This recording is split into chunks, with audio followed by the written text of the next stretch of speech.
Imagine this. You're lying on your terrace, just gazing up at the stars, totally captivating. And then fast forward a few years, and you're not just looking. You're actually helping send probes to other planets. That kind of, well, incredible journey. That's what we're charting today. Welcome to the Deep Dive.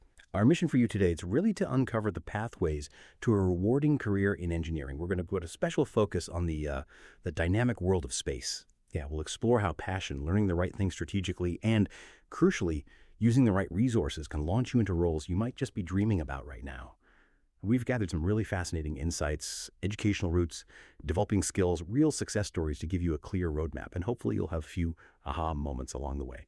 So let's start by diving into one specific incredible journey. It's the story of Arvind Rao. His story begins in Coimbatore, Tamil Nadu. His fascination with space. It kicked off when he was just 10. He was totally hooked by ISRO's Mars Orbiter mission, India Space Agency, especially how they succeeded on that famously tight budget. And yeah, just like that image I started with, he was that kid, lying on the terrace at night, looking at the stars, but already dreaming about how to get there. So Arvind started by building a really strong academic base, focusing hard on physics and maths in school. His weekends weren't just downtime either. He was busy building model rockets, getting involved in the local robotics club. Active stuff. But here's where it gets really interesting regarding resources. He started digging into space-related tutorials online and applying what he learned to basic satellite simulations. And he did this through the learning hub of the SpaceInfo Club. And that's really insightful, isn't it? How his early sort of hands-on activities, even without maybe top-tier formal resources right there, they directly helped build that engineering mindset. It wasn't just theory, it was a practical application. That's absolutely key for developing the problem-solving skills engineers really need. It just shows that early curiosity combined with accessible tools can really set an amazing path. Absolutely. And his dedication, it was clear. He topped his state board exams, earned a scholarship to IIT Madras, the Indian Institute of Technology, a top school. And during his undergrad years, he wasn't just hitting the books. He actually led a student team that built a cube satellite prototype. And get this, it won a National Innovation Challenge sponsored by ISRO. That's real impact before even graduating. Pretty amazing. But to really deepen his knowledge, to specialize, Arvind went back to the SpaceInfo Club's Learning Hub strategically.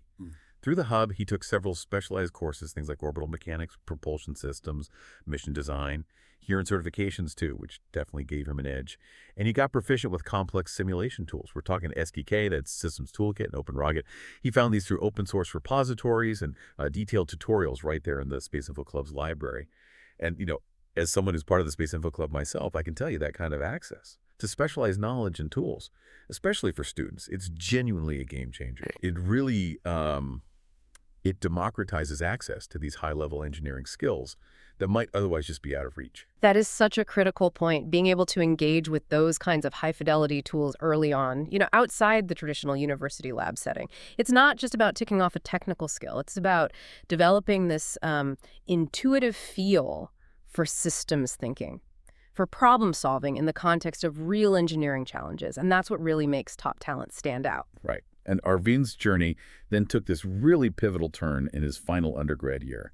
He landed an internship at DLR, the German Aerospace Center. He got that through the Data Exchange Program, that's the German Academic Exchange Service. And there, he was working on optimizing thrust vector control algorithms for reusable rockets, no less. That experience, it didn't just broaden his horizons internationally, it seriously opened up professional doors for him. From there, he went on to a fully funded master's degree, Space Systems Engineering at the University of Stuttgart. His research there on micropropulsion for nanosatellites was groundbreaking enough to get published in the Journal of Spacecraft and Rockets. Yeah. That led to invitations to speak at events sponsored by ESA, the European Space Agency. Wow, so the momentum just kept building. Exactly. And today, Arvind Rao is just 28. He's a propulsion systems engineer at ESA, based in the Netherlands. He's developing next-generation ion propulsion systems for interplanetary probes. I mean, he's literally shaping the future of space exploration. Yeah. And on top of that, he co-founded a virtual mentorship program for undergrads back in India, helping them get exposure to space engineering. That's fantastic, giving back already. Yeah. And Arvind himself, he summed it up perfectly. He said, and I think this really captures it, the SpaceInfo Club's Learning Hub gave me access to the kind of knowledge and tools I couldn't find anywhere else as a student in India. It gave me the confidence to build, to test, and to think like a systems engineer, even before I got into the industry. Yeah, that's powerful stuff. And if we sort of unpack his journey, what's so compelling is how clearly it shows that blend, right? Formal education, yes, but also practical application and really leveraging these online resources. That's how he built this global career. It's more than just a story. It feels like a blueprint. Indeed. And Arvind's path, while maybe extraordinary in its achievements, the principles behind it aren't unique to him. It really exemplifies the core advice for pretty much any aspiring engineer. It doesn't matter where you start. Which, I guess, brings us to the bigger picture. Beyond individual drive, what are those overarching qualities, those pathways that really set successful engineers apart today? Right. And as we kind of peel back the layers of Arvind's story, you see these common threads, don't you? Threads that run through all successful engineering careers. It's a field that offers, high salaries and global demand, sure, but also just incredibly diverse options for specialization. Precisely. I mean, beyond Arvind's focus on aerospace, the sheer breadth of engineering impact is pretty astounding. Take aerospace engineering. It's not just rockets and satellites anymore. Think about next-gen silent electric aircraft or autonomous drone swarms exploring other planets. Then you've got software engineering. Look, it's way beyond just apps now. It's about AI for incredibly complex systems, cybersecurity, even quantum computing applications popping up. And it keeps going. Mechanical engineering isn't just about basic machines. We're talking advanced robotics for dangerous places, sustainable manufacturing, even designing biomechanical devices, electrical and electronics engineering. I mean, that's fundamental to everything. Next-gen power grids, renewable energy, the latest wearable tech, medical devices, civil engineering, too.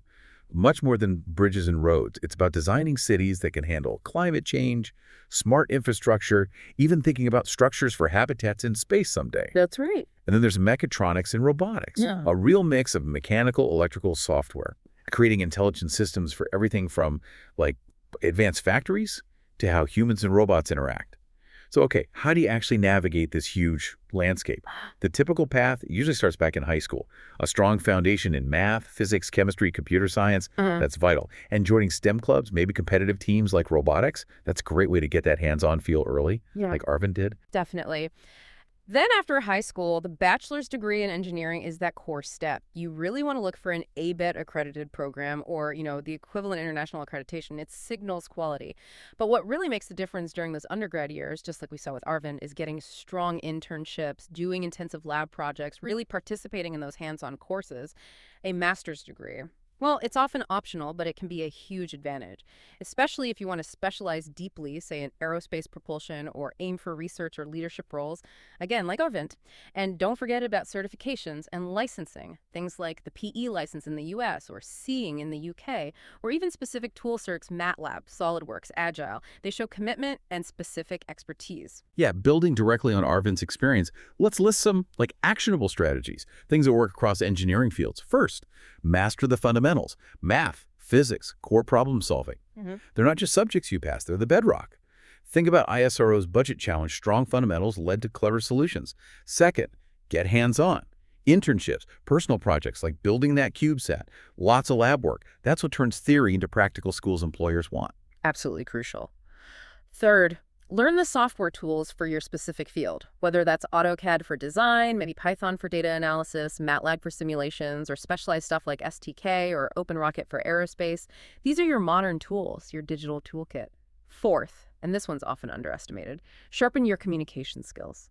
Engineers constantly have to explain complex ideas clearly to technical teams, yes, but also to non-technical clients or managers. So true. Fifth, stay relentlessly updated. Engineering changes fast, really fast. Reading journals regularly, being active in professional organizations, taking specialized online courses. They aren't optional anymore. They're essential. And finally, network effectively. Get involved in student chapters. Use professional platforms like LinkedIn smartly. Go to industry conferences if you can. Those connections can lead to mentors, collaborations, opportunities. Okay, now here's where things get really compelling, I think. Especially if you don't have immediate access to, say, a top-tier university or fancy labs.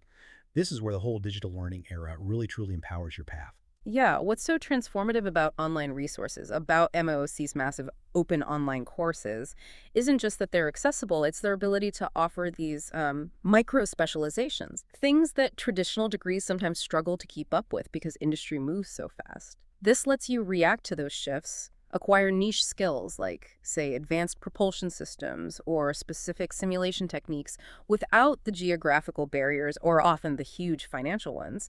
It's about studying at your own pace, developing very specific, often very in-demand skills through interactive modules, simulations, coding exercises. Okay, so to really make the most of online learning, you need a bit of a strategy, right? First, set clear, specific goals. What exactly you want to learn, be precise. Second, create a study schedule that works for you. Consistency is key, even if it's just small chunks of time regularly. Third, and this is critical, apply what you learn. Don't just passively watch videos. Reinforce the concepts. Build something, design something. Like design a virtual satellite, simulate an orbit using MATLAB or Python. Make it real. Yes, active application is absolutely paramount. Fourth, engage with the community. Online forums, discussion boards associated with the courses, they can be invaluable for peer support, getting questions answered, finding expert insights. And fifth, earn those certifications, especially from reputable MOSC platforms. They really do strengthen your resume, they show initiative, they prove you've acquired those skills. And beyond MOSCs, don't forget other vital online resources, open source tools and simulators like STK for mission planning, OpenRocket for rocket design, spacetrack.org for real satellite data. You can also dive into space journals online, like Acta Astronautica or the Journal of Spacecraft and Rockets that published Arvind's work. And stay current. Tune into industry podcasts, watch expert-led webinars, just like Arvind's story showed so clearly, actually using tools like STK and OpenRocket, tools you can access through these online hubs that translates directly into real-world capability. It gives you that competitive edge. So what does all this mean for your career prospects? Where can you actually go with these skills? Well, it means your engineering skills are basically a passport to the world, more and more so. Arvind's journey, Coimbatore to ESA in the Netherlands, is a perfect example of that global mobility. When we look at the best countries for engineering careers, the demand is truly global. The USA, obviously still a powerhouse. Top companies, NASA, loads of R&D, especially strong in aerospace, software. Germany, where Arvind interned, very strong in automotive, mechanical, industrial engineering. Lots of opportunity there. Major manufacturing base. Canada has high demand across fields like civil, electrical, software, and they often have quite clear immigration pathways for skilled workers. Switzerland, known for high salaries, strong R&D, particularly in biomedical, mechanical, advanced manufacturing. And then you have places like the UAE and Qatar. Booming construction, huge infrastructure projects, so big demand for civil, mechanical project management roles. Plus, often the added bonus of tax-free salaries. And salary-wise, look, it varies a lot based on experience, the specific role, the city, but generally, you're looking at average salaries maybe somewhere in the range of $60,000 to $130,000 USD per year in those kinds of countries. For example, in the US, an experienced aerospace engineer might be in the $80K, $130K range. In Germany, maybe a mechanical engineer looking at $60K and $90K, roughly. These are globally competitive salaries. They reflect the high value placed on engineering skills. Okay, so let's quickly recap this deep dive. Engineering. Definitely a future-proof, high-impact career. It's valued globally, incredibly diverse.